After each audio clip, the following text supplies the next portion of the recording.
Toutes et à tous, je suis effectivement également adjointe à l'égalité femmes-hommes. Donc aujourd'hui, c'est d'autant plus important, ainsi qu'à l'international et aux coopérations, d'où ma présence aussi ici. Donc je m'exprime au nom des collègues de la majorité municipale, dont notre maire qui s'excuse de ne pas pouvoir être parmi nous aujourd'hui. Dans le contexte national que nous connaissons sur l'immigration, le débat laisse place aux discours haineux et aux propos nauséabonds concernant les personnes migrantes ou issues de l'immigration.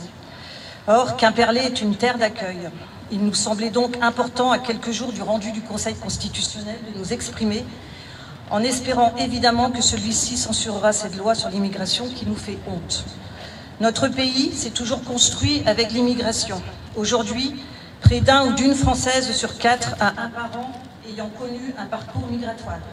Cette histoire longue qui a façonné notre pays, sa richesse et son rayonnement ne peut être balayée à coups de fantasmes xénophobes et racistes. La majorité municipale souhaite donc réaffirmer les valeurs de solidarité et d'hospitalité qui sont au cœur de son projet politique. Nous savons les précieux et multiples apports de l'immigration pour notre pays. Nous poursuivrons avec détermination cette politique d'accueil digne des réfugiés et de leur intégration. Pour rappel, Quimperlé a été l'une des premières villes du département du Finistère à accueillir, fin 2006, un centre d'accueil de demandeurs d'asile, le CADA. Il existe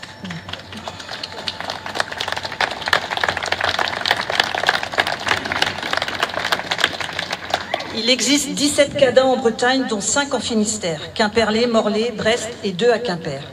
À l'origine de cette installation, il y avait l'équipe de l'ancien maire Daniel Lebras.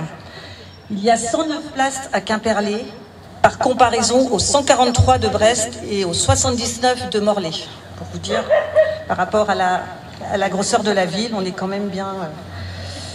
Lorsque nous avons été élus en 2014, nous avons mis en place notre semaine internationale Regard croisé sur le monde, dont le but est de fédérer les associations locales en lien avec l'international, et elles ont été rejointes rapidement par les associations d'accueil et d'accompagnement des personnes exilées. Ces 9 éditions ont permis de plonger nos regards dans de nouvelles cultures, d'appréhender le monde autrement, d'accepter nos différences, de promouvoir la diversité culturelle et de donner des clés pour mieux comprendre l'autre. En 2014 également, le service d'accueil des mineurs isolés étrangers, le SAMI, s'est installé sur Quimperlé. La majorité de ces jeunes avaient à l'époque manifesté le souhait d'être accueillis de temps en temps dans une famille ou chez l'habitant, évoquant le besoin de recréer autour d'eux une atmosphère familiale qui leur était nécessaire au regard de leur jeune âge. Nous avons donc, avec le SAMI, créé un réseau de familles d'accueil, les familles Calonne, pour accompagner ces jeunes migrants afin de les aider à s'intégrer le mieux possible dans notre société. Ce réseau de familles Calonne perdure toujours et montre son efficacité quant à l'intégration réussie de ces jeunes. Je pense pouvoir dire que la mairie de Quimperlé a à cœur d'apporter un soutien fort et permanent aux associations d'accueil et d'accompagnement des personnes migrantes. J'en profite d'ailleurs pour les remercier pour le travail exceptionnel qu'elles font. Je pense notamment à Sang pour un toit, le Cléas, Babylone, Tipouze, la LDH, mais aussi les associations caritatives du territoire. Ce soutien se mesure par l'octroi de subventions, la mise à disposition de locaux pour les cours de français langue étrangère, la mise à disposition de logements à 100 pour un toit pour les familles déboutées du droit d'asile, mais aussi par des interventions auprès du préfet pour appuyer les dossiers en vue d'une régularisation des familles.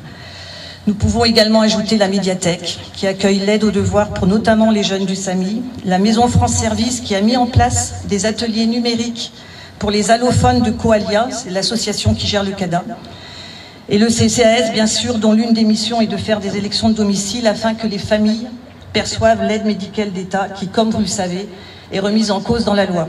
Sans compter évidemment l'aide apportée dans les dossiers logements une fois les familles régularisées. Quimperlé Communauté n'est pas en reste puisqu'en plus des subventions, un guide d'infos pratiques et utile pour l'accueil des exilés a été réalisé début 2023 par le service Info Jeunesse grâce à un groupe de travail issu des associations qui accueillent et accompagnent les personnes en situation d'exil sur le territoire de Quimperlé Communauté. Ce guide numérique a été distribué dans toutes les mairies et CCAS du territoire ainsi qu'à toutes les associations idoines. Vous aurez compris pourquoi Quimperlé, terre d'accueil, ne peut accepter cette loi xénophobe. La République doit refuser tout projet reposant sur le rejet. La France doit rester une terre d'accueil et la République son outil d'intégration. Je vous remercie.